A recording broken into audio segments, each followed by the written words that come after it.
Hello నమస్తే అండి. ఈరోజు అనుకోకుండా వచ్చిన గెస్టుల కోసం బిర్యానీ ప్రిపేర్ చేసుకుందాం. అది ఎలాగో చూద్దాం. అట్లకి కావాల్సినవి మసాలా సరుకులు: ఆనియన్, పుదీనా, కొత్తిమీర, కరివేపాకు, అల్లం వెల్లుల్లి పేస్ట్, శుభ్రంగా కడిగి ఉంచుకున్న చికెన్.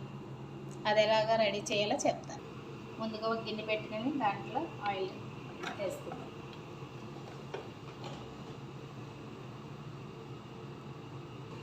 ఇలాగా ఒక గిన్నెలో ఎసరు పెట్టుకుని ఎసరులో కొన్ని లవంగాలు, జాఫ్రాన్ కొంచెం, బిర్యానీ ఆకులు 3, దాల్చిన చెక్క, యాలకులు, అనాస పువ్వు వేసుకుని మరిగించుకుందాం. ఆయిల్ వేడెక్కిందండి. బిర్యానీ ఆకులు, మసాలా సరుకులన్నీ వేసేసుకుందాం.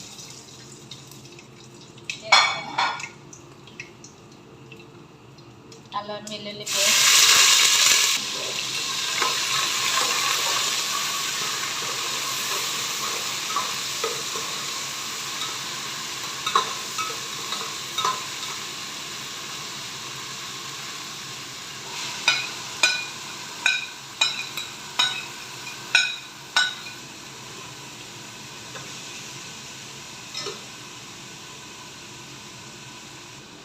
ఇందులో 3 టమాటాలు కట్ చేసుకుని చిన్నగా వేసుకుంటాం.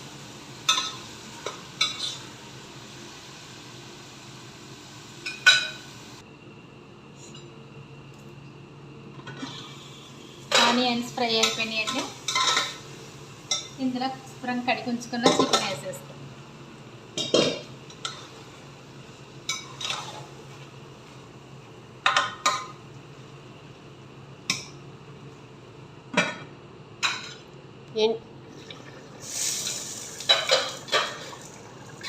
ఇప్పుడు ఇందులో మసాలా పొడులు వేస్తాం.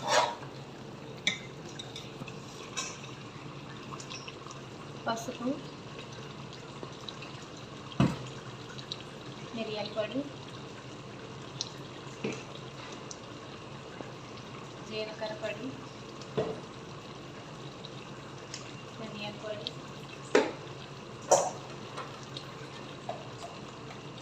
మసాలా పొడి,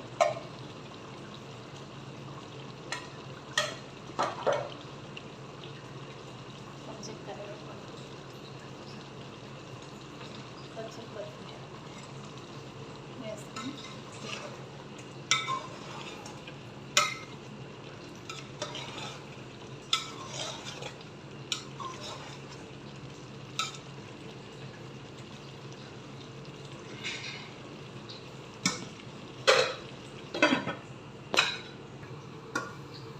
ఈలోపు వేరే గిన్నెలో నీళ్ళు పొంగులు వచ్చేస్తాయి. దాంట్లో మనం ఎన్నైతే బియ్యం వేసుకోవాలనుకుంటున్నామో అన్నీ వేసేస్తాం.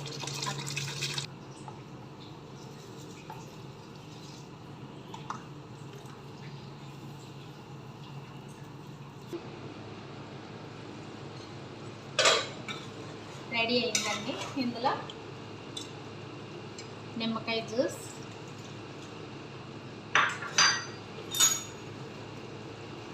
పెరుగు,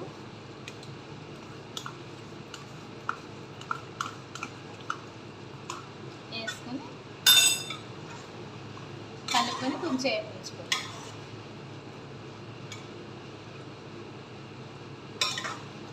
ఎక్కువగా కలపకూడదండి, చికెన్ విడిపోతుంది. లైట్గా కలిపి మూత పెట్టి కర్రీ రెడీ అయిపోయిందండి. ఆఫ్ చేసిన పక్కన అన్నం కూడా రెడీ అయిపోయిందండి. కర్రీ ఇలా గ్రేవీగా వండుకోవాలండి. చూడండి ఎంత బాగుందో చూడడానికి. గిన్నెలో అడిగిన కొంచెం ఆయిల్ వేసుకొని మనం వండుకున్న ఇది 3 వంతులు ఉడకాలండి. ఇలా పొడి పొడిలాడుతూ ఉంది. అడిగిన వేసుకోవాలి.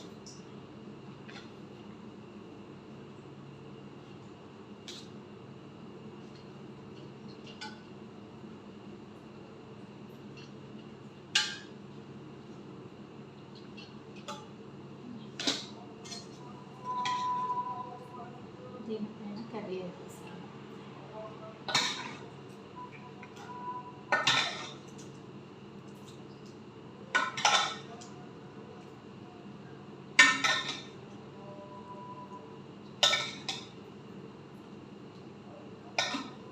ఇలా మొత్తం అంతా పరుచుకున్న తర్వాత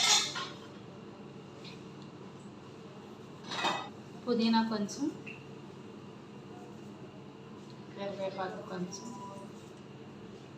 కొత్తిమీర, వేయించుకున్న ఆనియన్స్ వేసి మళ్ళీ దీనిపైన రైస్.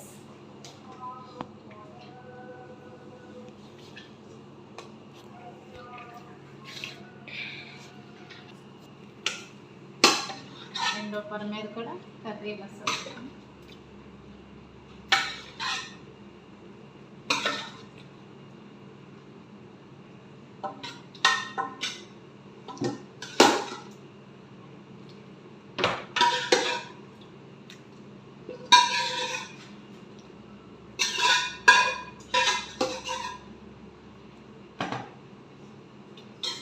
మిగిలిన అన్నం తిరిపేయడం.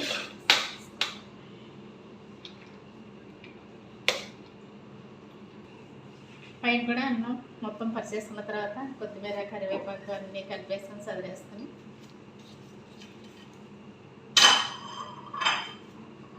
ఆనియన్స్,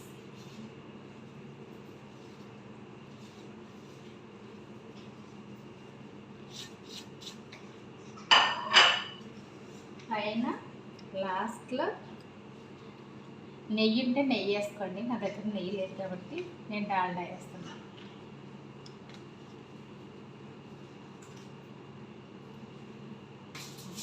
చూడండి, ఇలా మొత్తం అంతా అలా చక్కగా చేసేసుకున్న తర్వాత అల్యూమినియం ఫామ్ వేసేసుకోవాలి. అల్యూమినియం ఫామ్ వేసుకున్న తర్వాత మూత పెట్టుకుని కాసేపు దాన్ని కదపకుండా అలాగే ఉంచుదాం.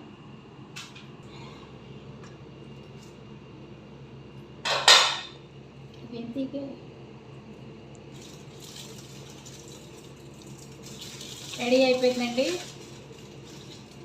చూడండి ఎలా ఉంది. అదే రెడీ అయిందండి. Okay, please subscribe. Thank you. Like.